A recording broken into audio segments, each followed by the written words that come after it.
Dear students, मैं BSc part 1 में chemistry का सेकेंड पेपर ऑर्गेनिक केमिस्ट्री मैं आपको पढ़ाऊँगा। आइए इसका जो सिलेबस है वो देखते हैं, जो बीएससी पार्ट 1 में आपको ऑर्गेनिक केमिस्ट्री में पढ़ना है। ऑर्गेनिक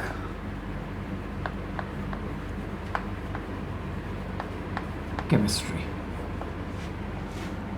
इसमें फर्स्ट यूनिट है structure and bonding. Structure and bonding. Structure and bonding unit में बॉन्ड फॉर्मेशन, बॉन्ड ब्रेकिंग या fission of bond, hybridisation, factors affecting covalent bonds में इंडक्टिव इफेक्ट, इलेक्ट्रोमेरिक में इफेक्ट, रिजोनेंस, और इसके बाद में हाइपर कॉन्जुगेशन, और लास्ट है आपका चार्ज ट्रांसफ़र कॉम्प्लेक्सेस। दो चीज़ें इसमें से इम्पॉर्टेंट हैं, वो है ऑर्गेनिक कंपाउंड्स के अंदर बॉन्डिंग। तो ऑर्गेनिक कंपाउंड्स में बॉन्ड कौन से होते हैं? तो ऑर्गेनिक कंपाउंड्स जो होते हैं they are covalent compounds. Covalent compound means कि इनके अंदर जो बॉन्ड्स होते हैं वो कोवेलेंट बॉन्ड्स होते हैं। और कोवेलेंट बॉन्ड्स जो हैं वो हमारे कैसे होते हैं? तो जो बॉन्ड हैं उसमें दो तरह के बॉन्ड होते हैं। एक को हम बोलते हैं पोलर बॉन्ड, दूसरा होता है नॉन पोलर बॉन्ड। तो पोलर बॉन्ड वो होता है जिसमें कि दो पोल्स हों, प्लस माइनस चार्ज आ रहा हो, एक बॉन्ड बना हुआ है ए और बी के बीच में, ए पर मान लीजिए प्लस है, बी के ऊपर माइनस है, तो ये वाला जो बॉन्ड है ये कहलाएगा पोलर बॉन्ड, जिसके अंदर पोल्स हैं plus and minus. Non polar bonds वो होते हैं कि ए और बी मॉलिक्यूल जुड़ा हुआ है, दोनों इलेक्ट्रॉन का उसमें से शेयरिंग कर रहे हैं, इक्वल शेयरिंग है, जिसकी वजह से दोनों इलेक्ट्रॉन्स जो हैं बराबर बराबर दोनों एटम्स के बीच में, ए और बी के बीच में प्रेजेंट हैं। तो ऐसा जो बॉन्ड होता है इसके ऊपर प्लस और माइनस चार्ज नहीं आता, इसको हम बोलते हैं नॉन पोलर बॉन्ड्स। तो कोवेलेंट बॉन्ड्स जो हैं वो इसमें से आपको पोलर कोवेलेंट बॉन्ड्स और नॉन पोलर कोवेलेंट बॉन्ड्स ये देखेंगे। और ये जो आपका जो बॉन्ड है इसमें से फिर दो तरह के, इसमें से एक है आपका सिग्मा बॉन्ड और दूसरा है पाई बॉन्ड। तो जो सिंगल बॉन्ड होता है वो सिग्मा बॉन्ड, और पाई बॉन्ड कब होता है?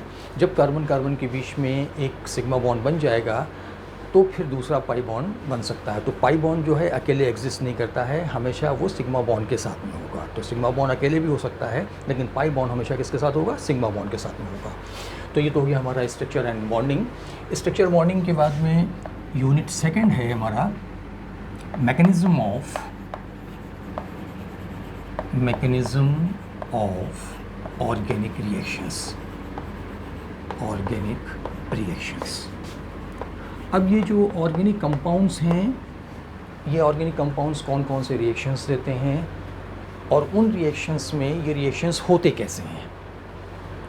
तो जो हमारा कंपाउंड है, सबस्ट्रेट है, वो किसी रिएजेंट से रिएक्शन करके और प्रोडक्ट में कन्वर्ट होता है। तो ये आपका सबस्ट्रेट से प्रोडक्ट में जो कन्वर्जन है वो किस तरह से, किस रास्ते से होकर के प्रोडक्ट बना रहा है, इसको हम बोलते हैं रिएक्शन मैकेनिज़्म। अब रिएक्शन मैकेनिज़्म जो है वो रिएक्शन मैकेनिज़्म में आगे देखेंगे कि रिएक्शन मैकेनिज़्म जो है वो ये तीन तरह की होती है।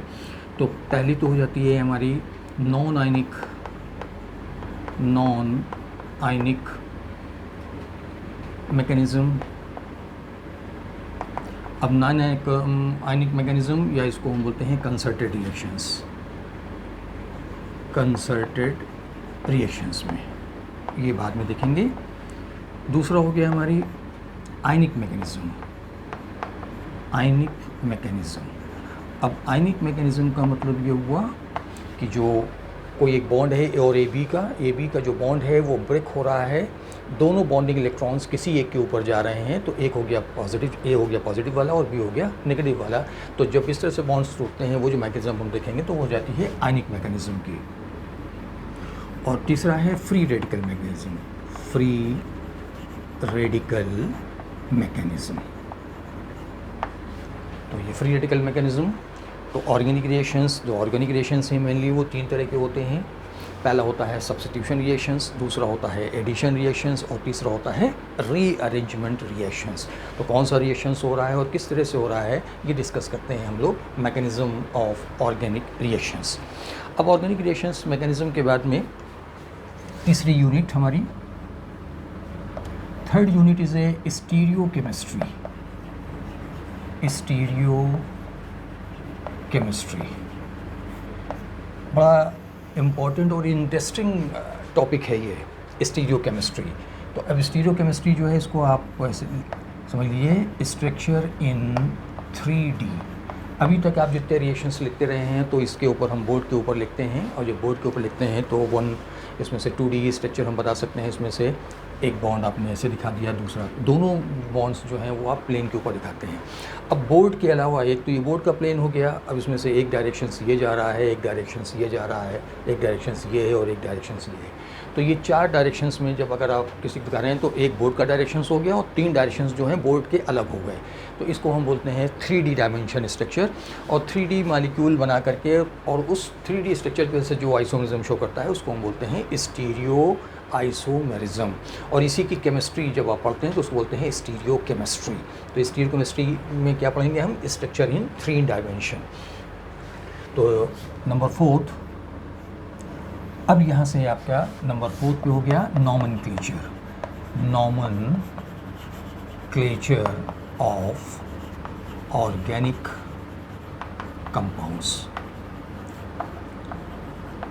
तो ऑर्गेनिक कंपाउंड्स जो हैं इनका नॉमेनक्लेचर किसी भी कंपाउंड का। तो अब नॉमेनक्लेचर के लिए आपको मालूम है कि एक IUPAC सिस्टम है जिससे कि आप किसी भी ऑर्गेनिक कंपाउंड्स का तो उसमें एक सेट रूल्स दिए हुए हैं, और इसी रूल्स के हिसाब से कोई भी जब नया कंपाउंड होता है, नया कंपाउंड अगर कोई डिस्कवर किया गया तो उसका नाम क्या होगा, तो उन्हीं सेट रूल्स के हिसाब से हम उनका नॉमेनक्लेचर करते हैं। तो इसका फ़ायदा एक ये होता है कि ऑल ओवर द वर्ल्ड अगर कोई कंपाउंड्स जो है अगर उसका नाम लिखा जाएगा तो चूँकि सब जगह रूल्स वही फॉलो किए जाते हैं, इसलिए उस कंपाउंड का वो नाम हर जगह पर वही एक नाम होगा।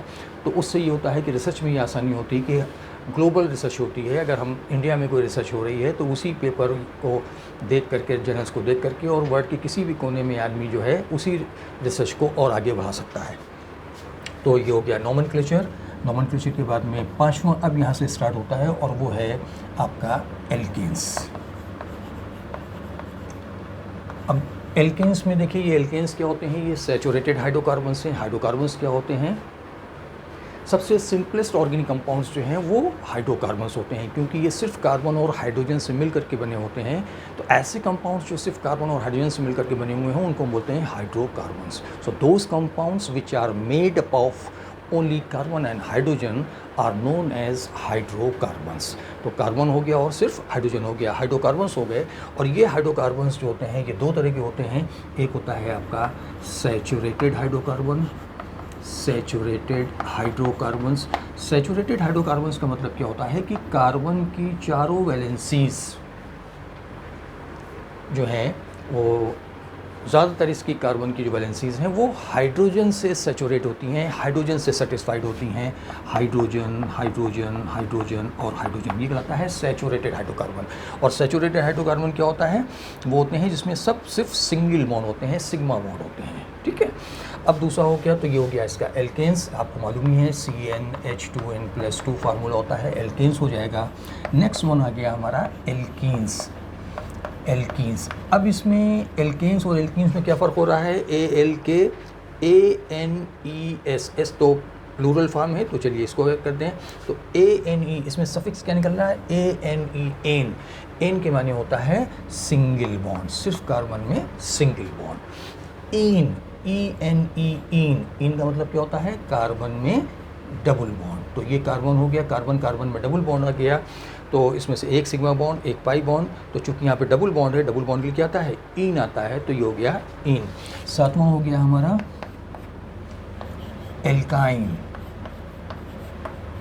एल्काइन, अब इसमें सफिक्स क्या लग रहा है? YNE, आइन। आइन सफिक्स किसके लिए यूज़ करते हैं? जब कार्बन कार्बन के बीच में ट्रिपल बॉन्ड हो।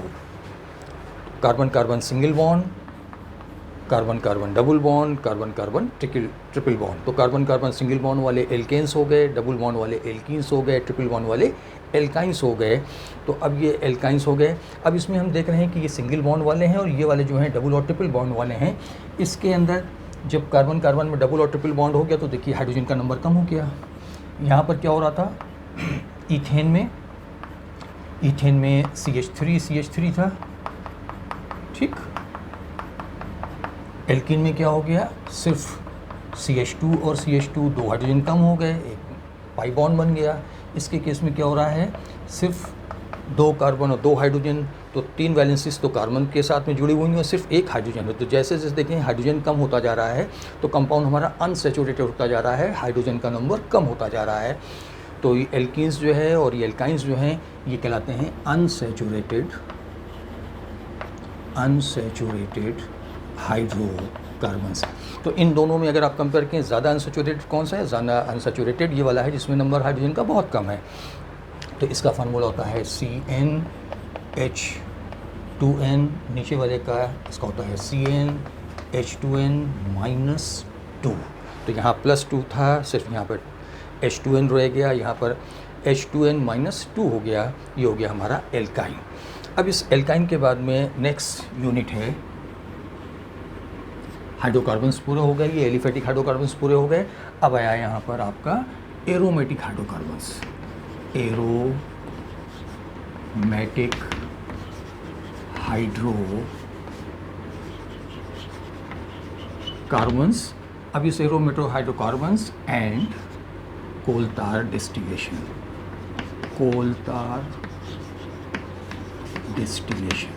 अब कोल तार डिस्टिलेशन की इम्पोर्टेंस ये है कि एरोमेटिक हाइड्रोकार्बन्स का सोर्स जो है वो क्या चीज़ है, कोल तार, और कोल तार की ही डिस्टिलेशन से हम सारे एरोमेटिक कंपाउंड्स जो हैं वो उससे आइसोलेट कर सकते हैं। तो इसलिए इसी के साथ में तो एरोमेटिक हाइड्रोकार्बन्स। अब एरोमेटिक हाइड्रोकार्बन्स क्या होता है, ये जितने हैं ये सब आपके ओपन चेन वाले हो गए। एरोमेटिक हाइड्रोकार्बन्स जो हैं इसमें बेंजीन और बेंजीन लाइक स्ट्रक्चर्स जिन कंपाउंड्स में होते हैं उनको हम कहते हैं एरोमेटिक कंपाउंड्स। तो इसमें एसेंशियल चीज़ क्या है, प्रेजेंस ऑफ वन और मोर बेंजीन रिंग।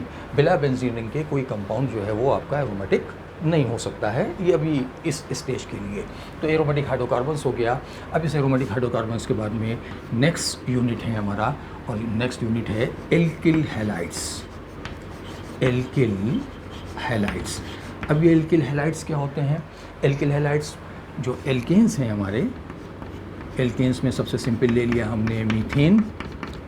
अगर इस मीथेन में से एक हाइड्रोजन हटा दें और क्या चीज़ जोड़ दें, इसमें हैलाइड आयन जोड़ दें, फ्लोराइड है, क्लोराइड है और ब्रोमाइड है, आयोडाइड है, तो ये अगर हम जोड़ दें तो ये हमारा हो जाता है CH3X। और ये जो आपका हैलोजन डेरिवेटिव ऑफ एल्केन्स हैं इन्हीं को बोलते हैं एल्किल हैलाइड्स। तो ये एल्किल हैलाइड्स अगली यूनिट है। इस एल्किल हैलाइड्स में दो चीज़ बड़ी इंपॉर्टेंट है, और वो है आपका इस एल्किल हैलाइड्स जो हैं ये न्यूक्लियोफिलिक सब्स्टिट्यूशन रिएक्शंस देते हैं। कौन से देते हैं ये, दे अंडरगो न्यूक्लियोफिलिक रिएक्शंस, ठीक।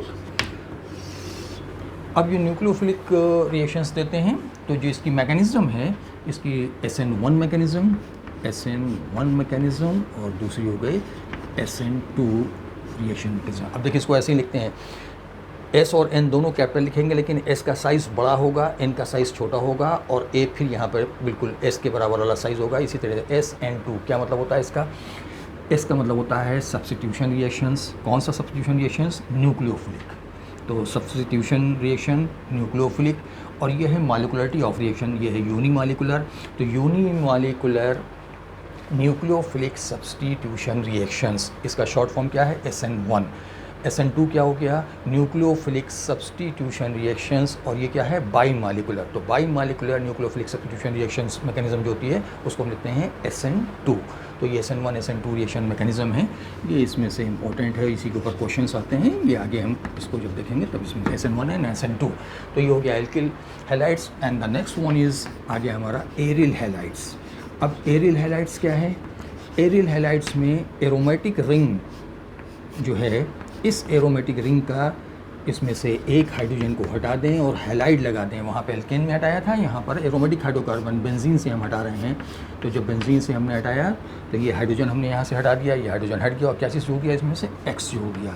एक्स जो हो गया तो इसको हम बोलेंगे एरिल हैलाइड्स। अब एरिल हैलाइड्स में कौन कौन से हो जाएंगे आपके, क्लोरोबेंजीन, ब्रोमोबेंजीन, आइडोबेंजीन, ये सारे इसके एग्जाम्पल्स हैं। ये इसमें से एरिल हैलाइड्स पढ़ेंगे। And the last one is the numerical.